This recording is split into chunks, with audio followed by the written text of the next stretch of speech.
Olá, seja muito bem-vindo ao meu canal. Se você está chegando por aqui agora e gostar do conteúdo, faça favor de clicar aqui no joinha e também de se inscrever no canal e divulgar para as pessoas que você sabe que também vão ter interesse nesse tipo de conteúdo. Eu sou Maicon Saiter, sou professor e sou um curioso assim, de assuntos que realmente fazem a diferença para a nossa vida. E hoje eu vim trazer aqui uma rápida comparação de um personagem deste livro show de bola, deste grande livro que é A Revolução dos Bichos, de George Orwell, o mesmo autor de 1984, que você provavelmente já ouviu falar. Esses são os dois livros mais conhecidos dele e também tratam, na verdade, do mesmo assunto, que é uma crítica a regimes totalitários, em especial as críticas que George Orwell tem a fazer ao que ele está vendo do socialismo acontecendo no mundo, principalmente a Revolução Russa. E aí, eu ainda não gravei, mas já está pronta aqui a resenha deste livro, então se você está chegando aqui agora no canal, é provável que já esteja também aqui em algum lugar, né, o vídeo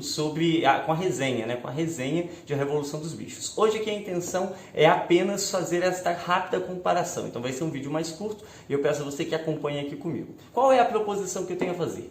De quantos, ou melhor, com quantas sanções se faz um Brasil, se faz um país como o nosso? Por que a pergunta, ou quem é Sansão? Bom, Sansão é um dos personagens deste livro. Como eu disse, a intenção aqui não é nem resumir nem resenhar, então vou te dar um rápido contexto.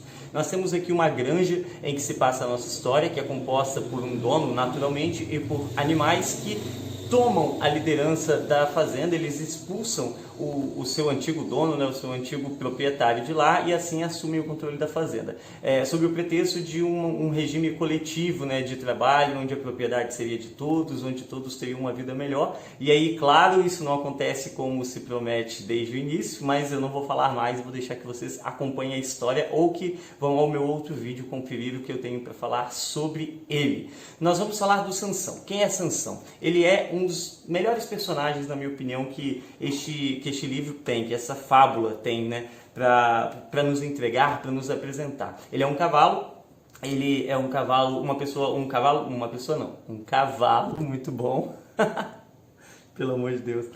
Ele é um cavalo que tem uma índole muito boa, que tem um grande caráter, né, que é muito trabalhador e que pensa muito nos seus amigos, no seu próximo, é o que você vai percebendo dele ao longo da história. Quando eu digo que ele é muito trabalhador, um dos dois lemas de Sansão na história aqui que ele apresenta é o sempre trabalharei mais, para que vocês tenham uma ideia. Ele chegava a trabalhar 1-2 horas a mais todos os dias, em alguns momentos de sua trajetória aqui na história, em prol da causa que eles tinham, né, da construção do moinho e também em prol do trabalho de uma forma geral. Então ele era um exemplo, uma referência para os seus irmãos da Granja dos Bichos. Mas um problema que o Sansão tinha, e aí eu quero chegar daqui a pouco à nossa comparação com o perfil de nós brasileiros, de muitos de nós brasileiros, né? Além de todas essas características, ele tinha mais uma. Ele era humilde no sentido de não ter muitos estudos, e era alguém principalmente sem tempo para se dedicar a uma vida de estudos ou a tentar compreender as complexidades das ideias, das várias ideias, para não dizer apenas ideologias, que existem aí no mundo do conhecimento sendo oferecidas para nós o tempo todo, e das consequências dessas ideias na vida prática. O que acontece? Como o Sansão é alguém que não tinha tempo para se dedicar, para se aplicar a essa vida de estudos, alguém que não conseguiu desenvolver essa vida de estudos, ele era, portanto, uma pessoa simples, humilde e com muita dificuldade de compreender as coisas à sua volta e de organizar os pensamentos. E aí o que é que acontece na história?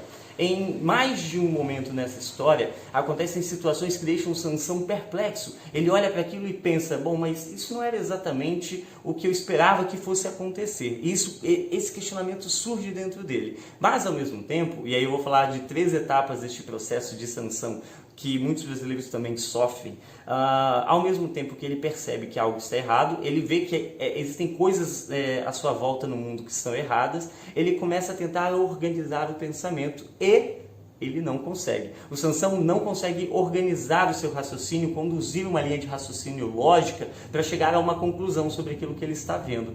Ele não consegue organizar e também não consegue sequer, segundo passo, verbalizar os seus pensamentos, os seus questionamentos. Além de não conseguir organizar as suas ideias para produzir um raciocínio, ele também não consegue verbalizar sequer os seus questionamentos para poder dizer, olha, alguma coisa está errada e eu gostaria de um entendimento melhor disso, eu preciso... Ele não conseguia questionar. E aí isso nos leva à terceira etapa do processo que, na minha opinião, muitas pessoas também sofrem. Não por má vontade ou por burrice, mas por de fato não conseguirem entender, por não terem condições de acompanhar toda essa vida ideológica, todo este mundo da discussão, das ideias, das polarizações, não conseguem compreender a complexidade daquilo que está sendo vendido, que está sendo colocado diante delas. E aí, o que acontece? O Sansão ele resolve adotar as soluções prontas, os slogans prontos, aquilo que já foi colocado diante dele. Por quê? Porque você precisa dar uma resposta para o mundo. Na prática, acontece uma situação à sua volta,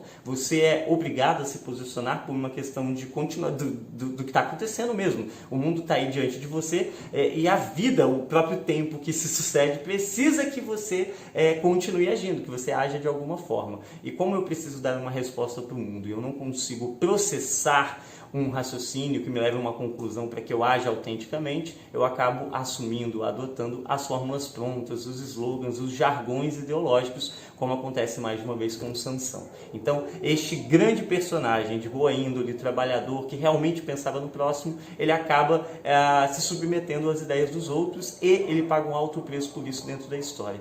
Na minha opinião, isso é o que acontece com muitos brasileiros, com muitos de nós brasileiros, pessoas boas, pessoas trabalhadoras, pessoas que se preocupam não só com a sua família, mas com as pessoas à sua volta, e que por causa disso, elas não têm tempo para poder se dedicar a entender toda essa porcariada ideológica que é jogada o tempo todo em cima da gente. Ao mesmo tempo em que você, apesar de não saber como lidar ou como enxergar determinadas situações ou como processar o que está acontecendo à sua volta, você é o tempo todo chamado a se posicionar. E eu não estou falando não só de tomar partido por um caminho ou por outro ideologicamente ou dentro de uma polarização, mas é porque a vida vai acontecendo o tempo todo mesmo e você é obrigado a agir dentro do mundo. Então, às vezes, não é uma questão de posicionamento público, mas é de comportamentos ali no dia a dia, no como lidar com as pequenas coisas. E quando você não tem capacidade de processar aquelas informações, de fazer uma análise com a complexidade que cada questão merece, você acaba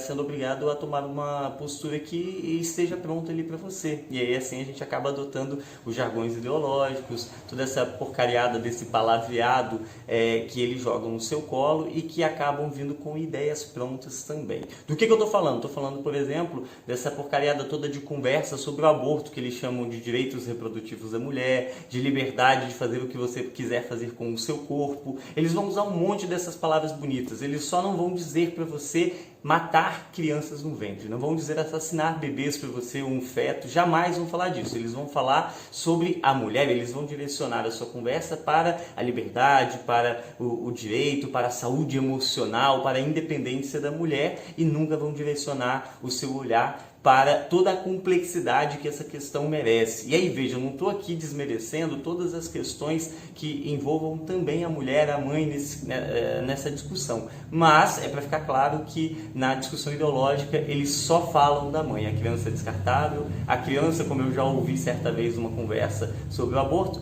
ela vale tanto quanto a vida de uma formiga. Foi o que, pasme você, eu já ouvi como um argumento dentro de uma discussão a respeito de aborto, numa sala de professores, inclusive.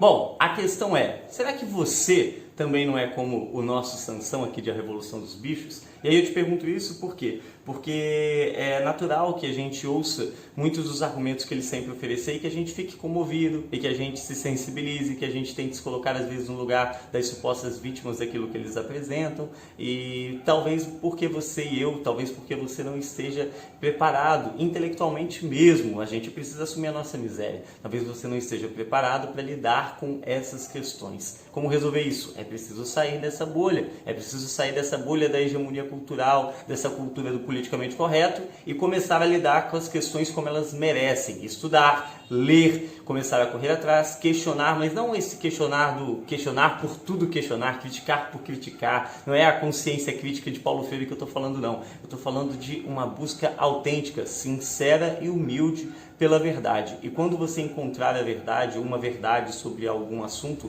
é preciso se dobrar a ela, fala e mudar até mesmo o seu posicionamento. Se você já defendeu talvez aí o aborto na situação do estupro, aí sim, né, a gente tem que pensar no lado da mãe, de ter que carregar a carga emocional de uma gravidez por 9 meses. Bom, o outro lado da história é você não permitir que a criança tenha sequer um dia de vida na Terra, caso você a retire do ventre antes do seu nascimento. Fica aí então um questionamento para você, com quantas sanções se faz no Brasil e se você também não é um destes sanções. Se você gostou do vídeo, dá um joinha aqui, por favor, compartilhe com aquele seu amigo que também se interessa por conteúdos, pela busca pela verdade, conteúdos que estejam livres de um viés, de uma amarra ideológica, e inscreva-se aqui no canal. Se você é aqui da minha região, Cachoeiro de Itapemirim, Espírito Santo, então me ajude a divulgar também o canal, para que a gente possa continuar propagando boa cultura aqui no nosso estado. Fica com Deus, um abraço e até o próximo vídeo.